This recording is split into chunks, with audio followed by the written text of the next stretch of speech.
nga tukyagenda mu maaso n'okutuusaako embeera nga bwegenda ku nsonga za ssente miliyoni 4 eza dola ezibadde nga zijja mu gavumenti ya Gen. Yoweri Kaguta Museveni, zino nga ssente z'abasiyazi era nga zakuyambako bali babisiike mu ggwanga erya Uganda. Information gyengenda okuwa nja kukusaba ogikuume ng'eri crucial nnyo oluvannyuma lw'okuba nti nange akugamba bino simanyi kiki kiddako. Abampadde information eno bagimpadde bankomekkereza era ne bantegeeza nti bw'obanga olina omutima omugumu information eno giwe, era bw'obanga omutima gwo togwekakasa ng'akatima kammese information togifulumya. Kakati nze ate information mba nina gikuwa. Kakati omukulu yatugambye His Excellency yayongeddemu naye G yakonyeemu stamp n'ategeeza nti ensonga eza accountability tetuzireka mabega. Ssente obukadde obuna obwa siringi za dola obukadde obuna obwa dola obubadde bujja mu ggwanga mu gavumenti ya Yoweri Kaguta Museveni, nga ssente zino zigenda kuyambako abali b'ebisiyaga mu ggwanga erya Uganda okubeera nga bafuna obulamu obulungi, okubeera nga babeera mu mbeera ennungi. Ssente zino twagala accountability zibadde zikola ki? Ejjo nakuwadde amawulire ng'abamu ku ba bloggers, ba pastors, abakozi b'oku radios stations ez'enjawulo nga babadde nga bayimba emboozi y'ebisiike nga bagisiba ku His Excellency Robert Kyagulanyi Ssentamu n'abamu ku bakulembeze mu kibiina ekya National Unity Platform nga bwe bali abali b'ebisiyaga nga bwe bawagirwa abali b'ebisiyaga. Kakati n'ate akatambi kakyuse. Kakati wuliriza, waliwo organizations eziri mu Uganda nga zimanyiddwa era nga zino zirina ne access era zituuka ne mu parliament ne bateekayo amateeka nga gwe bakulaga ti amateeka ge bateekayo bagateekayo okulwanirira omuntu wa wansi era balwanirira ddembe ly'abuntu. Kumbe waliwo ekigendererwa ekiri emabega w'ensonga zino. Njagala tugende mpola nsobole okuwa information eno ebinaddako byakunteeka mu ssaala kubanga abampadde information nga bwe nkugambye bagimpadde bankomekkereza. Wuliriza, okusinziira ku mukutu gw'amawulire ogumanyiddwa nga ABC News nga batugamba nti obulamu bw'abali b'ebisiike mu ggwanga erya Uganda buzzeemu kigoye weezinge oluvannyuma lw'obuyambi obubadde bujjira mu kitongole kya USAID nga bujja mu ggwanga erya Uganda era nga butuukira mu bitongole byengenda okukugamba ng'obuyambi buno bujja mu fomati ey'okuyambako abali b'ebisiike okulaba ng'obabeera mu bulamu obulungi, babeera mu mbeera ennungi. Kakati bino byonna bitandise okuba nga bijjamu kigoye weezinge era essaawa yonna ojja kuwulira embeera ng'eyongera okugenda mu maaso n'okuba ng'etabuka. Waliwo ekibiina eky'obwannakyewa, nkugambye njagala tugende empola. Waliwo ekibiina nga kino kya bwannakyewa era ng'ekibiina kino kibadde kirabikanga ekirwanirira eddembe ly'obuntu. Ekibiina bakita African Queer Network. Ekibiina kino njagala tugende empola osobole okuntegeera obulungi ennyo.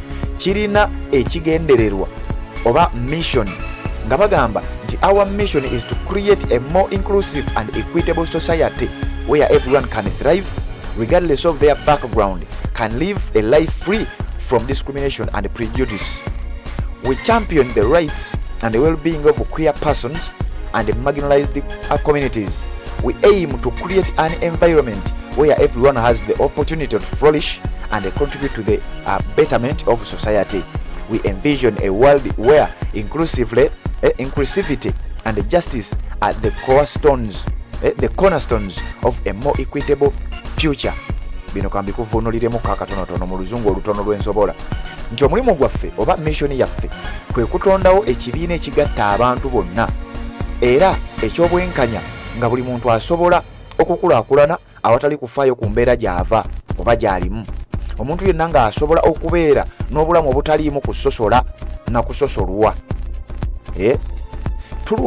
Tulwanirira eddembe n'obulamu obulungi obw'abantu abakwya netiwaka n'ebitundu ebisuuliddwa ku mabbali. Wano owulirizaawo nnyo ebitundu ebisuuliddwa ku mabbali ebyabaki. Tugenderera okutondawo embeera buli muntu mwafuna omukisa okukulaakulana n'okuyamba mu kutumbula abantu ba bulijjo. Tulaba ensi ng'okunyigiriza abantu bonna n'obwenkanya nga ge mayinja ag'oku nsonda mu biseera eby'omu maaso eby'obwenkanya. Kino ekibiina sijja kidda mu linnya lyakyo. Ekibiina kino oba ekitongole kino eky'obwannakyewa kyasisinkana obukiiko obw'enjawulo mu paalamenti, kyokka nga paalamenti eno wuliriza ye yayisa amateeka ng'amateeka gano gaali gakuwera bisiyaga mu ggwanga erya Uganda era nga mu kuwera ebisiyaga baateekawo n'ekibonerezo ekyakalabba kye wawulira nga bwe nakugambye nti baamaliriza oluvannyuma ne bakijjawo kakati ekifaananyi ekyo kyolaba bano baali bamaze okuba nga basisinkana. Waliko executive director owa African Queer Network yali asisinkanye akakiiko aka parliament nga bagenda kupresentinga kye bayita sexual offensive bill mu kakiiko ka parliament akakwasa amateeka, nti era wano abeerenga etteeka oba ebbago lino lye baali batute sexual offensive bill litwalibwa mu parliament. Kyokka jjukira parliament ekimanyi bulungi nnyo, era abantu bano bamanyi bulungi nnyo, n'ekigendererwa ekimanyi bulungi nnyo. Ekigendererwa ekikulu kyakulaba ng'abantu ebyo sijja bigendamu. Kakati wuliriza ekigendererwa. Akakiiko aka parliament akakwasa amateeka baafuna kye baatuma a great conversation of hope and we hope for better results, nti baafuna akaseera akalungi ak'okubagiramu etteeka lino oba okuleeteramu etteeka lino mu parliament. Sexual offensive bill, etteeka lino ligendereramu ki? Ng'etteeka lino ligenderera okuba nga liteekebwa mu mateeka oba ebbago lino litwalibwe mu mateeka, okugonza okuteeka mu nkola n'okulwanirira obulamu obwabo abazze balepingibwa, rape, abazze batuusibwako obuliisa maanyi obw'ekika kyonna, sexual assault, sexual harassment n'ebirala byonna, okuprotectinga abo abazze bayita mu mbeera ezo okulaba nga bafuna eddembe lyabwe. N'akakiiko kano aka parliament okulaba nga enteekateeka zino zituukira ddala mu parliament, babeere nga basobola okufuna obwenkanya. Singa ebbago lino lyona baliyitamu wajja kubawo ebibonerezo ebiteekebwawo. Bino n'okugamba ebyagenda mu maaso, akakiiko kano gwali mwaka guno ogwa 2025 zaali ng'ennaku z'omwezi 12 omwezi ogwokubiri omwaka guno gwennyini. Kakati akakiiko kano nga kamaze okuba nga ate kasisinkana n'abakulu okuva mu kitongole kino.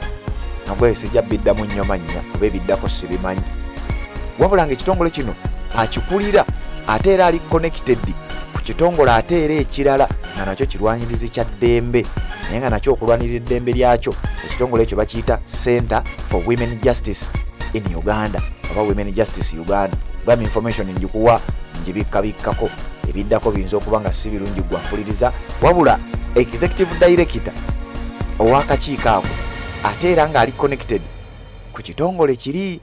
Ekitongole ekyo nakyo nga kikulaga kirwanirira ddembe ly'abakyala.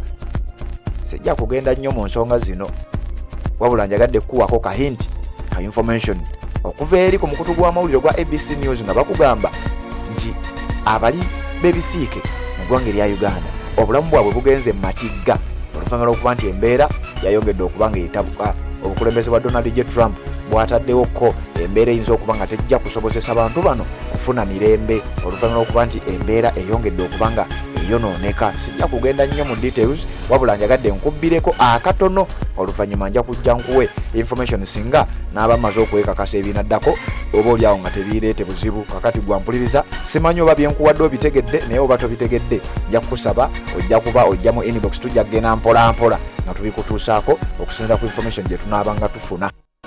Assalamu alaikum wa rahmatullahi wa barakatuh. Amanya n'eddoboozi Haji Abdul, omusomi w'eddua. Nkola ku nsonga ez'enjawulo, emirimu nga gikutataganyeko, ebyenfuna byo nga bidobonkanye, naye oba oli bweru wa ggwanga emirimu gya kucankalanako.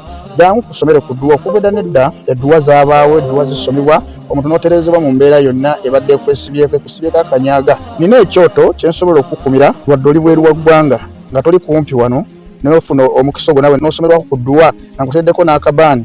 Allah ajja kusaasira, ajja kwanukula. Kuba ku namba yange y'essimu 0752 44 71 56 ne ku WhatsApp kwendi mpereza obubaka sobole okuyamba. Assalamu alaikum wa rahmatullahi